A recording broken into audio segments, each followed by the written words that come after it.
Guys, I've been wanting to make this video for a while now. 2022 Rams, their issues and what we're dealing with. If you're new to the channel, I utilize these trucks in hot shot format like you're seeing in this video. The main reason of this video, because I have a 22 that's getting a new engine. Yes, you heard it right. A 2022 Ram, about 60,000 miles on the clock, and it's getting a new engine in it. So I'm gonna try to keep this video as short as possible. But I think that might be a bit of a struggle because I have to hit a lot of key points, in my opinion.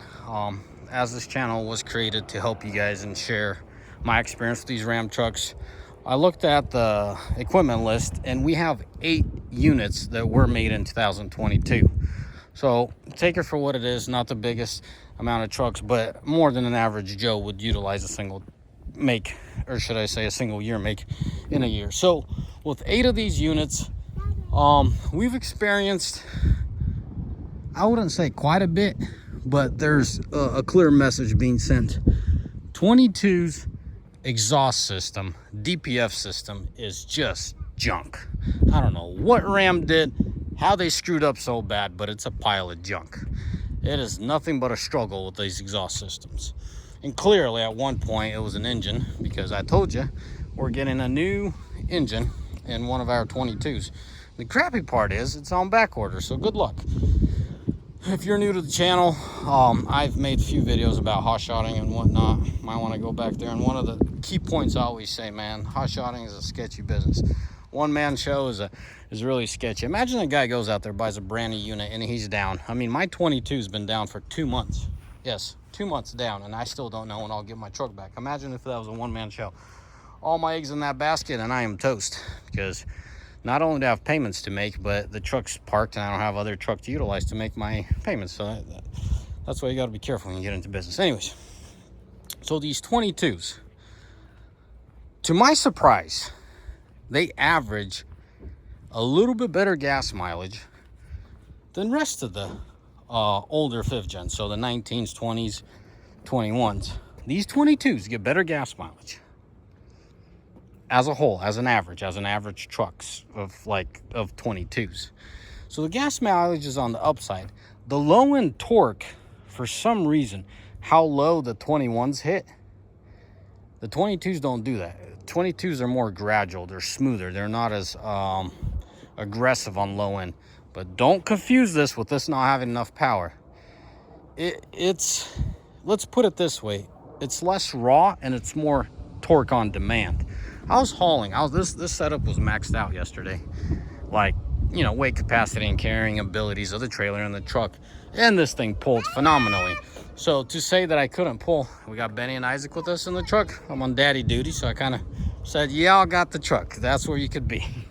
Anyway, so I towed yesterday, right? I'm pulling a hill at 1600 RPM. It requires brutal torque to pull up that hill at 1600. I'm not doing anything to the truck. I'm not commanding any gear changes, nothing. I'm just tow haul, exhaust brake, and letting the truck do its thing. And it did a phenomenal job. The 22's have more power than the 21's, from what I gathered, because a 21 would probably not pull the hill the way this 22 is. Guys, you got to understand, I'm slicing and dicing probably 10%. I'm super sensitive to equipment. And yes, it comes down to a butt dyno, but take it for what it is. Coming from a guy that, at the current moment, we got about 30 trucks in the fleet, but as I'm talking about, 20 of them are operating. We've decided to keep it between 20 and 25, but we're gonna up it to 25 at this point. We're in the stage of hiring drivers, and I like to have spare trucks. So give it for what, you know, for what that is. But we have a lot of experience with the 4th gens, and now we're racking up quite a bit of experience with the 5th gens. So I'm giving you this background story because I realized a lot of the times I confuse people because I don't give them any background history of where I'm coming from and what. No, I'm not Mr. Genius, and no, I don't know everything about a Ram truck just because I have one. I have 8 of these 22's. Now, I only have one 21, and I've test driven customers 21, so my 21 experience isn't as big. But, I mean, you can tell, man, look at all that. Ram, and then a Ford up there. Then a Ram back there. I mean, I don't have to convince anyone that we utilize quite a bit of Rams, okay? But we have few 19s and we have few of 20s. 21s, I kind of pumped the brakes on in 2020 because of what's going on with the CP4 issue. For whatever reason, I was not buying up equipment like I did in 22. I'm going to do my best to just leave it as is. We're 3/4 of the way into the year, so most likely this is going to be it. You know, eight of these 22 units. 8 units in the model year of 22. So, I would like to dismiss the engine issue with the 22 as a bad apple in the batch, and they'll adjust it. Because the rest of my trucks, engine-wise, mechanically, they're running phenomenally. Great power, but as soon as a driver has to idle that truck, things go to crap so fast. And it's in a typical scenario, you'd get in the truck and haul heavy and make the engine work and it would clean itself out. But not in this case. Not in this case. These exhaust systems, they suck, and Ram needs to do something about it. Any driver that has a pet and is required to idle his truck or her truck, a laundry list of issues. I don't know how accurate this is, but one of my drivers stated that if she shuts down the exhaust brake overnight as she's idling, the truck doesn't get as plugged. Take it for what it is. I was not able to test that myself, and talking to other drivers, I have requested that, but I never jumped to conclusion as, oh, I got a new average. No. For example, fuel mileage, I'll at least do 3 tanks. Something that I just said, you know, keeping the exhaust brake off will be less.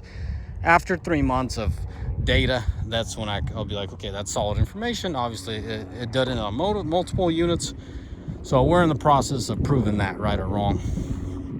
Guys, I gotta give you an update on this one. This is the trailer that was totaled, that was actually fixed. But anyways, so these 22s, if they're such crap, why do I have so many of them? Because I believe in Ram. Ram is the company that has gotten me through all this time. GM hasn't gotten me in trouble. Ford hasn't gotten me in trouble. Shoot, I never really gave GM a true opportunity. But from my previous experience, way from my childhood, Ram is the workhorse. That's what it is. You want a smooth caddy, you go to a GM, and the Ford's kind of somewhere in between. They're built strong and everything, but their rocky history with those engines really dismiss everything. I don't know how this is going to help you guys, but I'll show you under the hood. This is actually a fairly new unit. Guys are in the process of building a bed back here. But, what's up, guys? So, a couple things, and I'll wrap up this video. A couple things that are like a go-to with these trucks is these EGR valves. You know, they're not really known to have issues. From 2014, I started buying up brand new equipment to 2020. EGR was like hit and miss once in a blue moon. But on the 2020s, I want to say total of 3 got swapped out. I say 2, because the third one is 50-50. The third one is the one that is getting a new engine. I don't know if the EGR was it or what it was, but total of 3 swaps, 2 are successful. I'll just leave it at that. EGR coolers has never gave us issues. This valve never gave us issues. The crossover pipe, I mean, everything's good, but the DPF can't seem to clean its act up. So once it gets clogged up, it can't seem to clean up all the way. So with that in mind, take it for what it is. This is what the channel is all about, sharing my experience with you guys. But CP3, but am I stressed out? No. Does it suck that one of my trucks getting a brand new engine? Yes. I'm really concerned. Yeah, fairly concerned. I don't know how this is going to equate down the road. I can't tell you for a fact, because this is another thing I was going to do on Monday, is go through all my history and see what's my highest mileage 22. I know, funny thing, I should know, right? But I don't. So with that in mind, I want to say my highest mileage 22 has a little bit over 100,000 miles on it. I want to say that, but in a follow-up video, I'm still going to make a video at the dealership showing you guys the progress of my 22 getting a new engine. Hopefully Dishman's going to be okay with that. You don't know. every company has its policies. You got to respect them. But I'll still give you an update one way or another on that 22, what it's looking like. What was the what was the corrupt part that took out the engine? But at this point, I know the 22 has a damaged cam, lifters, push rods, and rockers. So looks like the push rods wore into the rockers, probably an oil passage issue. The lifter took out the cam. A lot of grinding on the cam. I mean, it's not disintegrated, but you could see there's plenty of grinding there.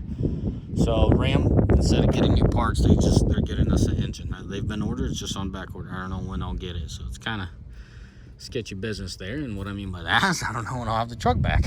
Thankfully, we have, like I told you, I have 30 units, but you know, operating at 20 right now. We need to bring it up to 25, and I'd like to keep it there. I always have spare trucks that I like to utilize.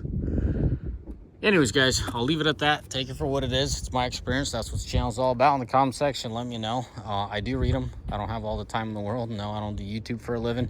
But if I see certain topics that I think that I'm capable to put in good input as far as my experience goes and what I've seen, I will. For those guys curious what we were towing low 20s forklift, Genie kind of forklift, construction forklift. It was really heavy. It maxed out the setup. My transmission did phenomenally, just phenomenally. Like I didn't see anything past 174. Keep in mind, it's like 68 degrees outside, so ambient temperature wasn't cold, but it wasn't hot, so that definitely helped. Truck maintained speed just fine. I mean, I'm talking like 4 or 5% grades uphill, and I could maintain 60 all day just fine. Temps got up to 208 on the coolant, and I think 212 on the oil, but that's as high as I've noticed it. Keep in mind, this was not stop and go traffic. This was a highway, you know, from a suburb to out in the boonies. It was all highway. I probably spent 2 minutes in the suburb getting in and out with the equipment, and probably a minute off the main highway to the construction site where the forklift needed to go. I'm impressed. The thermal efficiency, and what I mean by thermal efficiency, the ability of these radiators to throw all the heat out of them is phenomenal. And I still love my Rams no matter what people say. I've had nothing but good experience. I know y'all gonna fall off your seat. Keep in mind, guys, this was my first engine in a Ram truck that you know was like, whoa, dude. I've had customers blow engines, but I have not had anything in my company like we're dealing with the 22 at the dealership right now. Yeah, I'll just leave it at that and go from there. Yes, it's an Aisin. I don't touch Chryslers. If you're new to this channel, yeah, I don't tow with Chryslers. I buy all my trucks from the dealership, so when you buy brand new, you might as well buy what you want. For the last two and a half years, you can't even buy anything off the lot, so you have to order it. So why won't I order exactly what I want? Anyways, boys, as always, may the Lord bless you, and may you all have a mighty fine day. Ciao, bye.